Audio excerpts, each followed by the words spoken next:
Diego le dompteur, une histoire pour les enfants de 3 à 11 ans. Ce jour-là, Diego avait fabriqué un toboggan géant pour les escargots du jardin. Il leur apprit quelques tours, puis il appela son papa. « Viens vite voir, le spectacle va commencer !» Mais son papa ne vint pas. Alors Diego grimpa dans le grand arbre et installa des trapèzes pour les écureuils. Dès que les écureuils furent se balancer, il appela son papa. « Viens vite voir, les écureuils volants débutent leur numéro !» Mais son papa ne vint pas. Le papa de Diego ne mettait jamais un pied dehors, parce que dehors il y avait des animaux, et le papa de Diego avait affreusement peur des animaux. Diego lui avait demandé des millions de fois quelle espèce d'animal l'effrayait ainsi. « Eh bien les papillons, répondait son papa. « Mais ils ne sont pas méchants, s'écriait Diego. « Si, les papillons sont dangereux, et les escargots et les écureuils encore plus. » Diego avait beau se creuser la tête, rien ne marchait. Son papa avait toujours peur du dehors et restait toujours à la maison. Si bien qu'un jour, Diego décida de monter un spectacle vraiment, mais alors vraiment différent.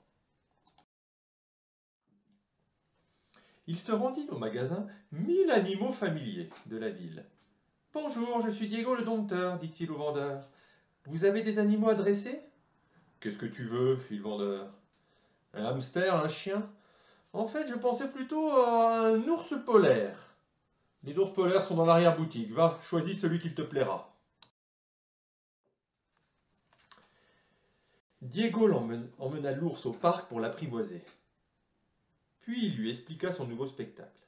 L'ours l'écouta et se montra prêt à jouer le jeu. « Alors, qu'est-ce que tu veux être ?» demanda Diego. L'ours s'assit sur son large derrière et redressa la tête.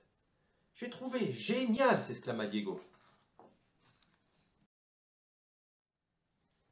Ce soir-là, un nouveau fauteuil blanc énorme trônait au salon. Le papa de Diego l'inspecta sous toutes les coutures. « Mais ce fauteuil n'était pas là ce matin. »« Il est nouveau, répondit Diego. Il a de longs poils. Les fauteuils ne sont pas aussi poilus d'habitude. C'est fait exprès, essaie-le, tu verras. » Le papa de Diego s'assit avec précaution. « Oh, quelle merveille, comme il est confortable !» Le fauteuil et Diego échangèrent un clin d'œil. Le lendemain, Diego et l'ours polaire retournèrent chez 1000 animaux familiers. Ils choisirent toute une série d'animaux. Diego les apprivoisa. Puis l'ours blanc leur expliqua l'idée du spectacle. Et tous acceptèrent avec enthousiasme. Et le soir même, la maison était remplie de nouveaux meubles, du sol au plafond. Le spectacle avait commencé.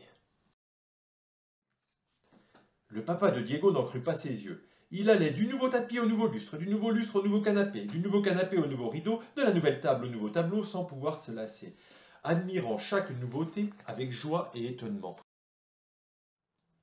Enfin, il se laissa tomber dans le gros fauteuil blanc. « Je ne comprends pas d'où vient tout ça. »« De chez 1000 animaux familiers, répondit Diego. »« Quoi ?»